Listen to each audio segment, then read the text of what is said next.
नमस्कार, आप देख रहे हैं सबका हिसाब होगा। मैं हूं आपके साथ विवेक शांडिल्य। खाड़ी में बने अमेरिकी मिलिट्री बेस पर ईरान के मिसाइल और ड्रोन एकदम सटीक निशाने पर लग रहे हैं। एक के बाद एक हो रहे इन हमलों ने ट्रंप से लेकर पेंटागन तक को शॉक कर दिया है।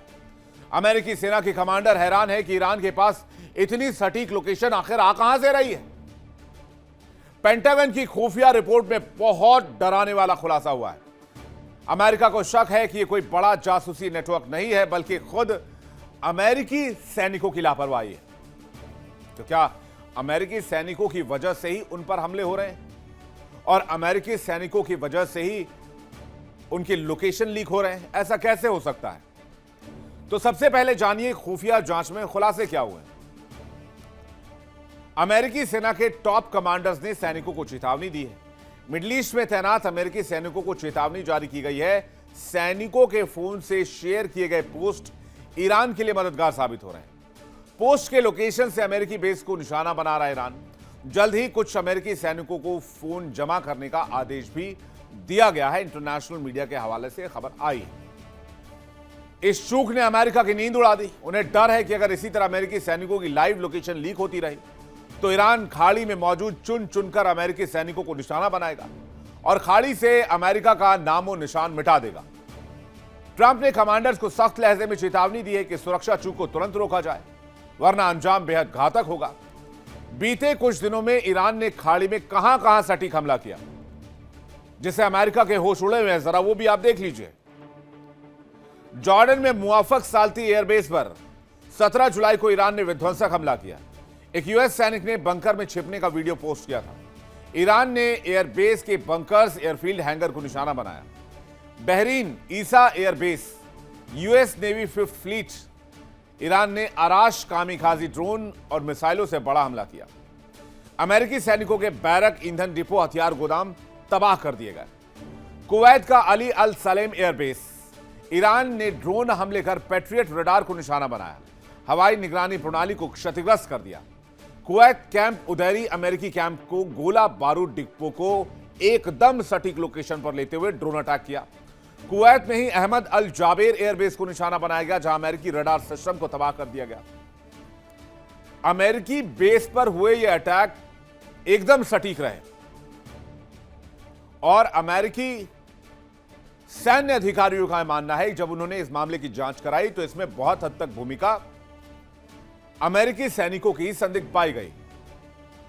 तो क्या वो स्टैंडर्ड ऑपरेटिंग प्रोसीजर जंग में फॉलो नहीं करते? क्या अमेरिका की गलती अमेरिका पर भारी पड़ रही है? सवाल यह, क्या ईरान के खौफ से मिडिल ईस्ट में अपने सैनिकों के फोन जमा करेगा, सीज करेगा अमेरिका? इसको लेकर युद्ध के नियम क्या कहते हैं, आर्मी का नियम क्या होता है, यूएस में क्या नियम हो सकता है? बातचीत करने के लिए मेहमानों का बड़ा पैनल हमारे साथ जुड़ रहा है। मेजर जनरल अनुज माथुर हमारे साथ जुड़ रहे हैं, रक्षा विषय के बहुत स्वागत है आपका। कर्नल एस के मलिक, रक्षा विषय के हमारे साथ जुड़ रहे हैं, बहुत स्वागत है आपका। अरविंद सिंह तेजावत हमारे साथ जुड़ रहे हैं, विदेश मामलों के जानकार, थोड़ी देर में।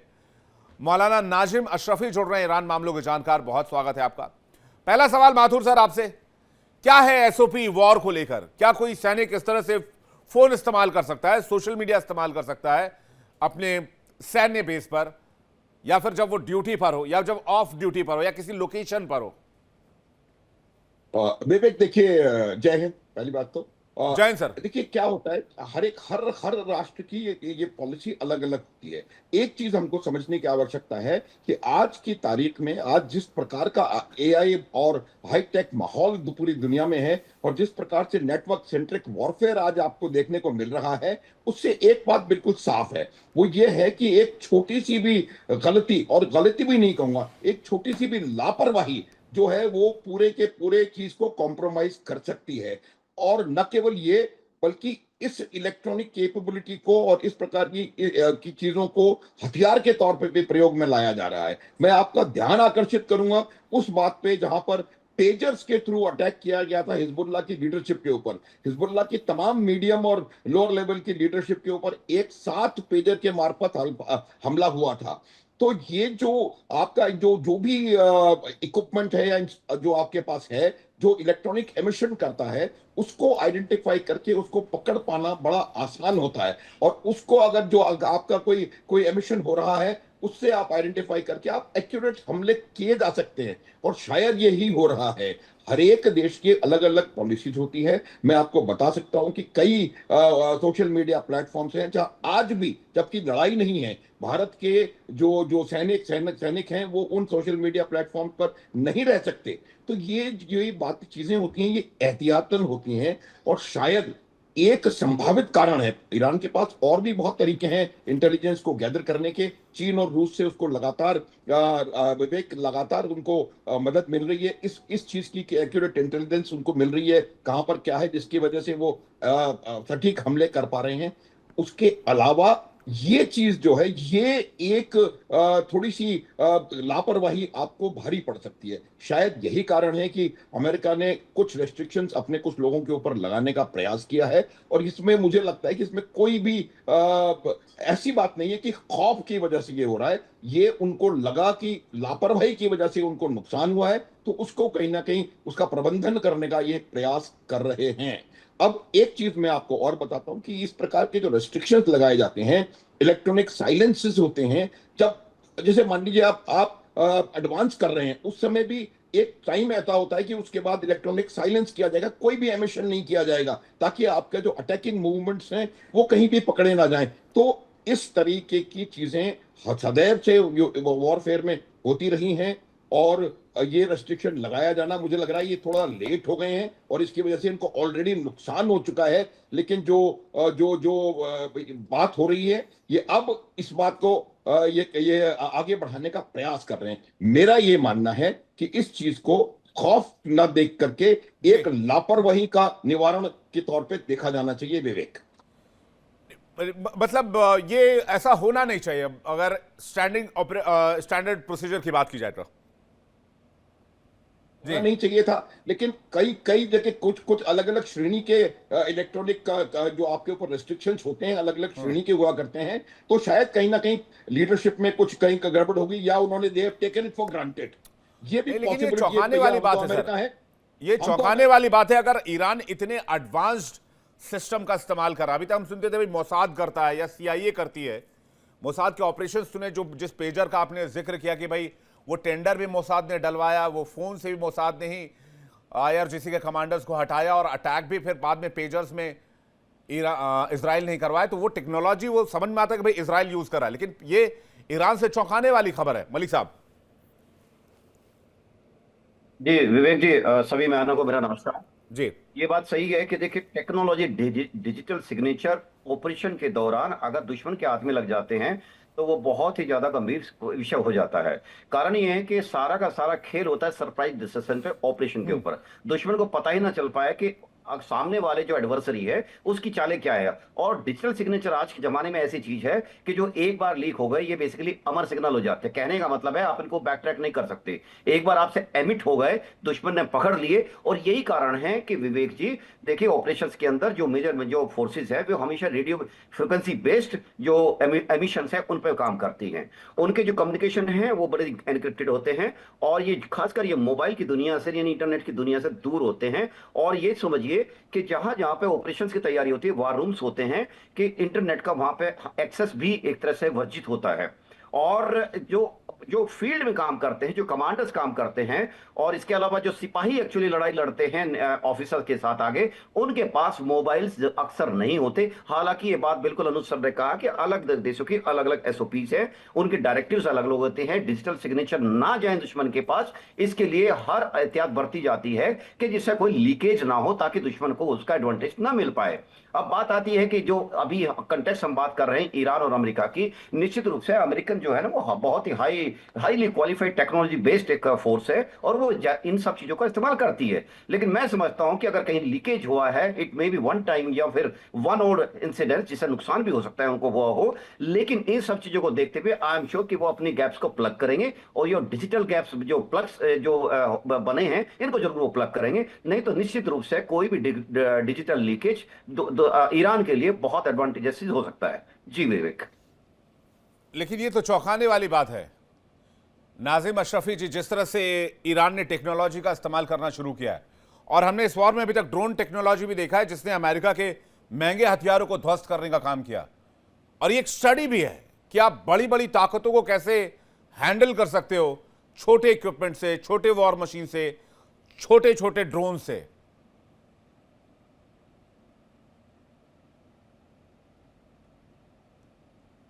जरूरी नहीं है कि बहुत ही हाई कैलिबर बहुत एक्सपेंसिव वेपन्स का सामना भी एक्सपेंसिव कराया जाए। ये बात सही, आपने बिल्कुल सही कहा। देखिए, इतने बड़े वैल्यू टारगेट्स के खिलाफ ईरान ने जो इजाद किया है मॉडिफिकेशन, यानी हल्के हल्के ड्रोन को भेजना और उनको अलग अलग उनके अलग अलग रेंज के साथ भेजना, तो जरूरी नहीं है कि आप बहुत ज्यादा वैल्यू टारगेट्स को आप high value high priced weapon के साथ ही काउंटर करें।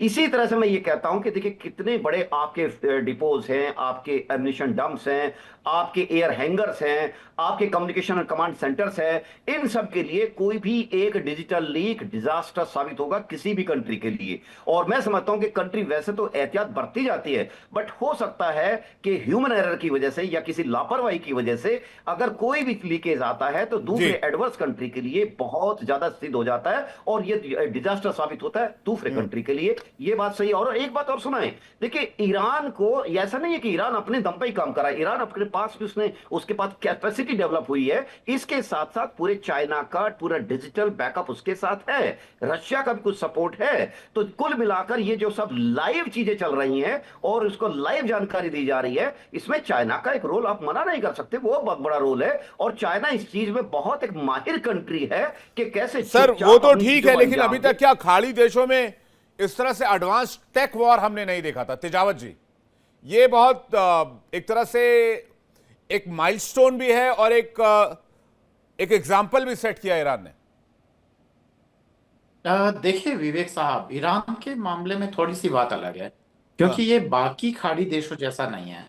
यहाँ अगर आप समझें तो जो इरानियन कल्चर है वो बिल्कुल ही टोटली डिफरेंट रहा है, और बाकी मिडिल ईस्ट के कंट्रीज के मुकाबले टेक्नोलॉजिकली भी ईरान काफी आगे हैं, चाहे वो सऊदी अरेबिया हो या चाहे वो और भी तमाम जो यूएई, कतर, ओमान जितने भी हो, उनमें सबसे एडवांस टेक्नोलॉजी ईरान के पास है। अगर हम ड्रोन के मामले में बात करें तो ड्रोन के मामले में ईरान की टेक्नोलॉजी पहले ही दुनिया की बेहतरीन टेक्नोलॉजी में मानी जाती थी, और यूक्रेन और रशिया के वॉर में भी उसने मदद की थी। तो पहले तो हमें ये स्पष्ट करना होगा। दूसरा, जैसा कि कर्नल साहब ने कहा है कि ये सच है कि चीन भले ही खुले तौर पर वह ईरान के सपोर्ट में नहीं आएगा, क्योंकि यूनाइटेड स्टेट के साथ में उसके व्यापारिक हित हैं, पर वह अंदर खाने बहुत कुछ महत्वपूर्ण जानकारी उपलब्ध कराता है, ठीक वैसे ही जैसे कि ऑपरेशन सिंदूर के दौरान पाकिस्तान को उसने जानकारी मुहैया कराई थी। हालांकि वह भारत से सीधे सीधे लड़ना नहीं चाहता है। तो केवल ये अकेले हम कहें कि ईरान के बूते हुआ है, या हम कहें कि केवल ईरान के बूते नहीं हुआ है, तो ये दोनों ही चीजें गलत होगी, क्योंकि तकनीकी के मामले में भी ईरान ठीक ठाक एडवांस है और उसको दूसरी बाहरी सहायता भी मिल रही है। विवेक साहब, तो बाहरी सहायता तो है, मतलब ठीक बात है, मैं मानता हूं। चलिए, चाइना आपको सपोर्ट कर रहा है, लेकिन अब तक जो वॉर देखे जाते थे उसमें अमेरिकी टेक की बात की जाती थी, इजरायली टेक की बात की जाती थी, लेकिन पहली बार ऐसा हो रहा है हम टेलीविजन पे क्या डिस्कस कर रहे हैं, हम ईरान के टेक को डिस्कस कर रहे हैं, ईरान के ड्रोन्स को डिस्कस कर रहे हैं। तो ये भी तो एक बहुत बड़ी बात है। मैं इसको माथुर सर से भी डिस्कस करूंगा, लेकिन नाजिम अशरफी साहब भी हमारे साथ जुड़ गए हैं। ये भी तो बड़ी बात है कि जिस देश को आपने 1979 से चांप के रखा, दबा के रखा, वो टेक के मामले में भी आपको, अपने हथियारों के मामले में भी, सस्ते टेक्नोलॉजी के मामले में भी आपको धूल चटा रहा है। तो ये तो एक स्टडी का विषय है। ये मुझे लगता है ये पूरी दुनिया में स्टडी का विषय आने वाले समय में बनेगा। अशरफी साहब, देखिए विवेक जी, मैं यहाँ थोड़ा सा मेरी राय मुख्तलिफ है।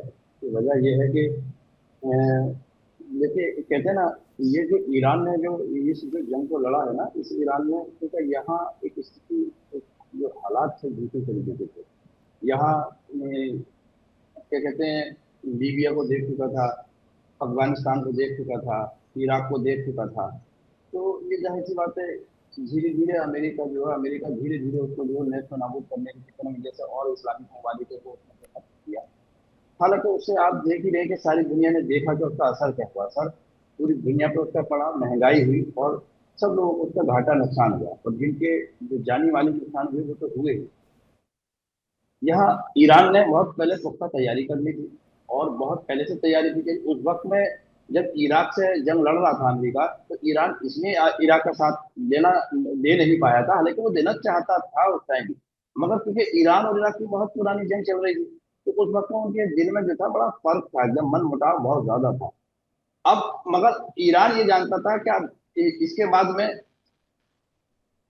ईरान ये जानता था कि इसके बाद में जो है मेरा ही नंबर है। और अगर इस्लामिक कंट्री की हम अगर बात करें, तो इस्लामिक कंट्री में ईरान अपने आप को सबसे मजबूत पोजीशन में समझ रहा था, और वो मजबूत पोजीशन में है। तो यहाँ कहीं ना कहीं उसने जो ये 1500 मीटर की रेस, या उसने जो 2000 मीटर की रेस, 2500 मीटर की रेस समझ के इसको दौड़ा, उसने 100 मीटर की रेस समझ के इसको नहीं दौड़ा। उसने जल्दी जल्दी अटैक नहीं किया, जैसे कि आप कह रहे हैं कि वो पहले एक छोटे से ड्रोन से उसने उसकी बहुत बड़ी मिसाइलों को जो मतलब तबाह कर दिया, नेस्तो नाबूद कर दिया। तो ईरान को मालूम है कि ये जंग जो है बहुत लंबी चलने वाली है, लंबी जंग लेकर वो इसको चला। तो उसने जो जैसे 100 मीटर की रेस हम लगाते हैं ना, तो उसमें एकदम पहले थोड़ी ज्यादा ताकत लगानी पड़ती है, लेकिन उसने लंबी रेस का इसमें अपने इंतजाम किया। और उसने 1500 मीटर के पहले हम सीधो सीधो दौड़ते हैं, धीरे धीरे धीरे एक दो चक्कर हम पीछे रहते हैं, तो सारे लोगों को हम पीछे छोड़ते चले जाते हैं। तो उसी तरीके से आज हम बात करते हैं टेक्नोलॉजी की। तो टेक्नोलॉजी में जो है ईरान तो कभी कमजोर था ही नहीं, लेकिन ईरान दिखाना नहीं चाहता था। वो जानता था कि अभी उसके पास उतने इंतजाम मुहैया नहीं हो पाए हैं जितने कि अगर यूएसए, अमेरिका या इसराइल वगैरह ये अटैक करें और उसको वो बर्दाश्त कर ले, या उसको उसको कंट्रोल कर ले, इसलिए उसके पास इंतजाम नहीं है। तो वो धीरे धीरे उस टाइम तक सहता रहा, उसको सुनता रहा, अपनी तैयारियां अंदर अंदर करता रहा। लेकिन उसके पास ऐसी ऐसी मिसाइल है जिनका ना लोग नाम जानते हैं और ना उसका तस्वुर लोग कर पाएंगे, उसका तस्वुर में नहीं। उसके पास ऐसे ऐसे अटैक वेपन है या मिसाइल आप कह लीजिए, ड्रोन तो छोटी सी बात है, बहुत चीजें उसके पास है जो अभी बाहर आना बाकी है। और लोग कहते हैं ना, देखिए कोई किसी अगर डरा हुआ होता है, वो कहता है नहीं वो तो बहुत बड़ा धुरंधर है, वो तो उसको मार ही देगा। लेकिन कहीं ना कहीं धुरंधर को मारने के लिए भी लोग पैदा होते हैं और अल्लाह उनको पैदा करता है। तो वही वाली बात है। और किसी की दादागिरी एक दिन खत्म जरूर होती है।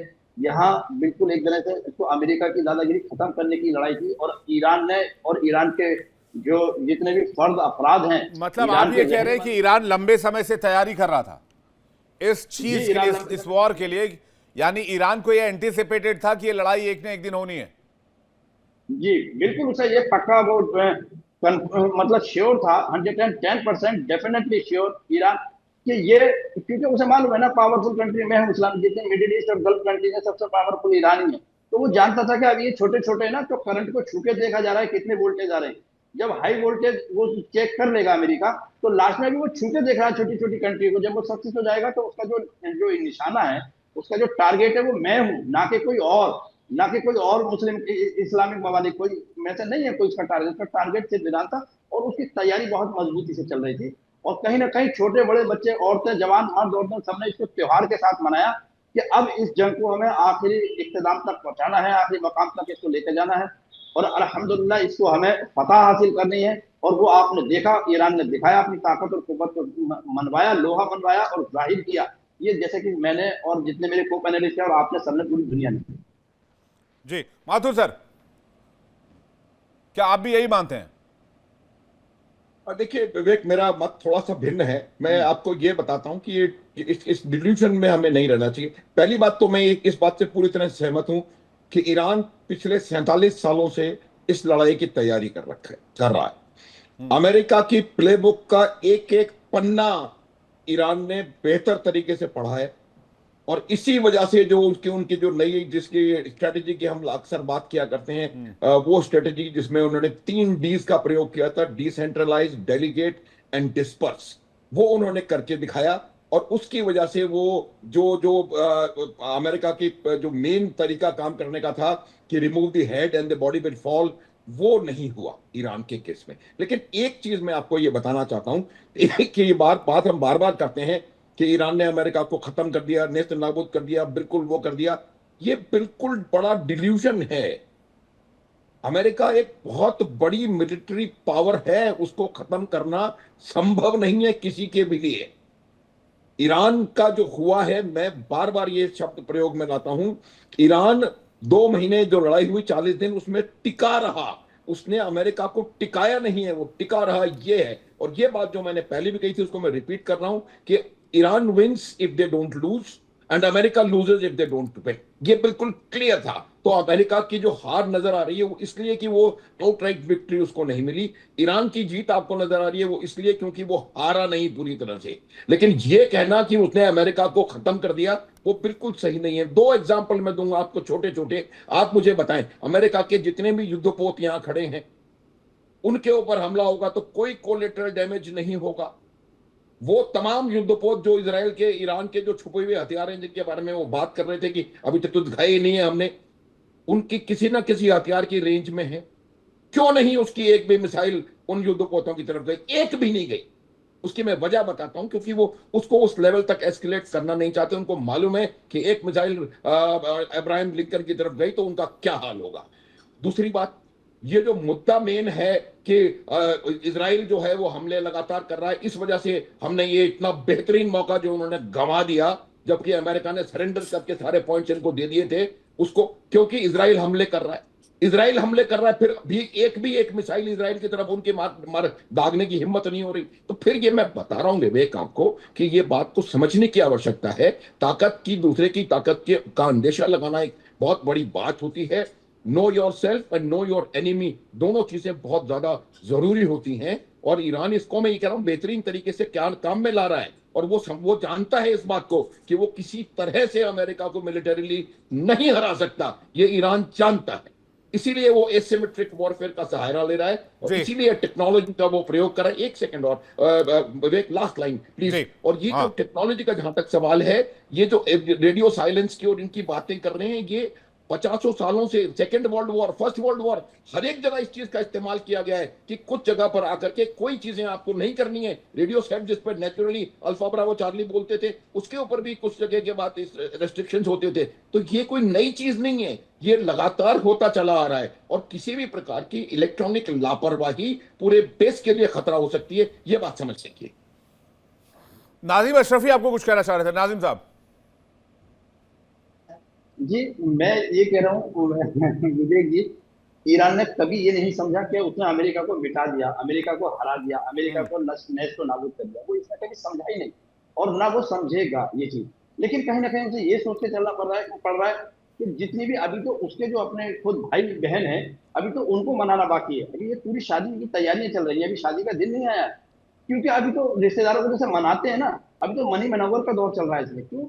क्योंकि उसे जानता है सारे लोग एक साइड लड़ रहे हैं, मैं अकेला ही हूँ। और वो ये भी जानता है किसी भी मिडिल ईस्ट या गल्फ कंट्रीज में जितने इस्लामिक ममालिक हैं, एक भी कंट्री से उसको ये उम्मीद या भरोसा नहीं है कि वो उसके साथ लड़ेगा।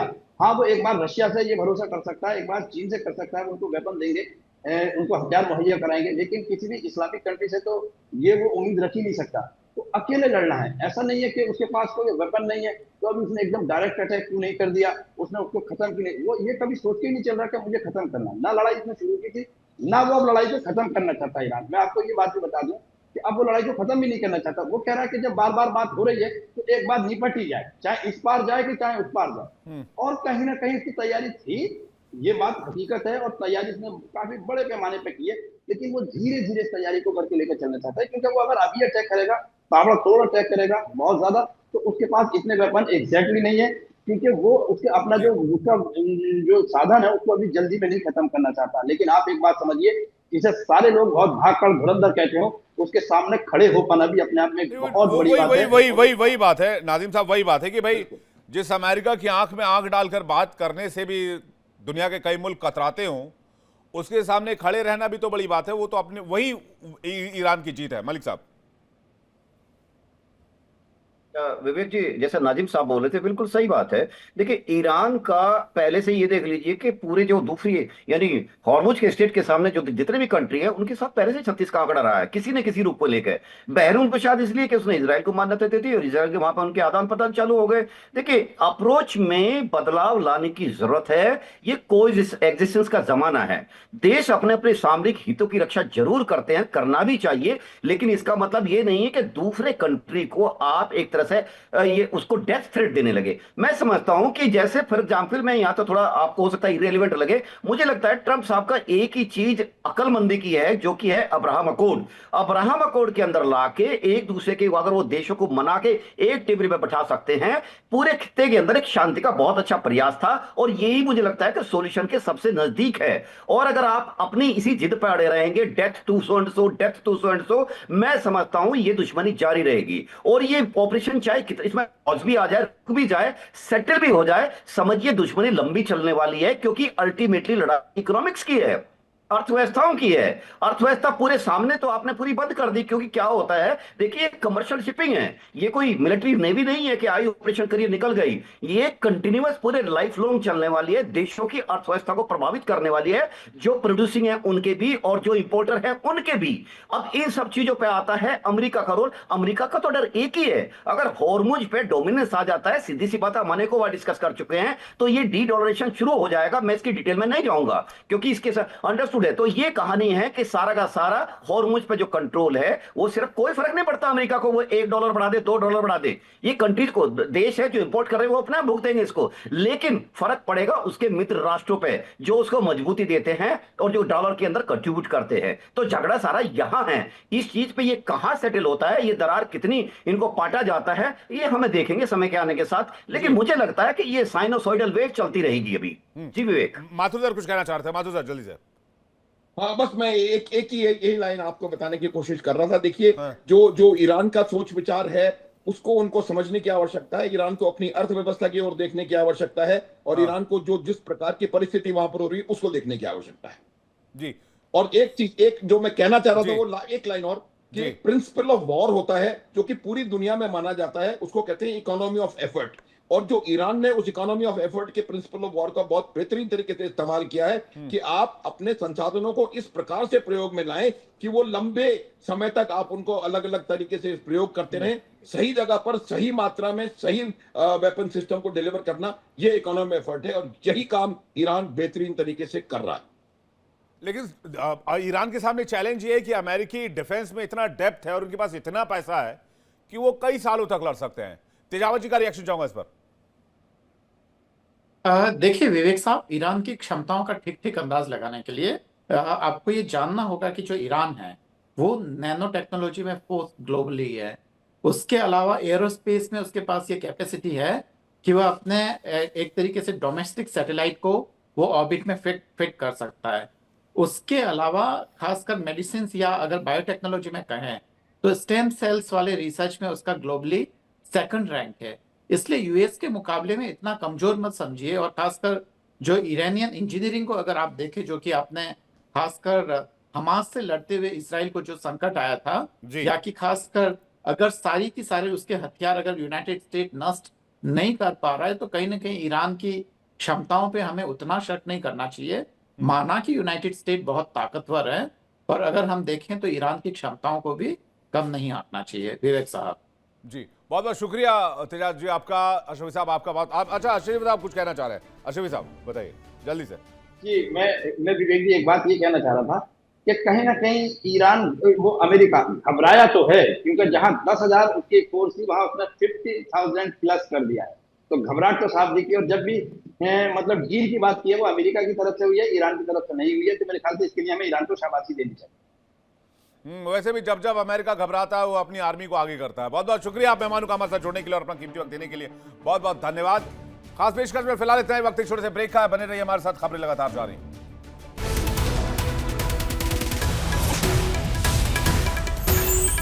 देखिए इंडिया डेली 24/7 अब आपके स्मार्ट टीवी पर। इंडिया डेली मौजूद है सभी डिजिटल प्लेटफॉर्म पर लाइव और लगातार। इंडिया डेली 24/7 हर दिन राष्ट्र को समर्पित।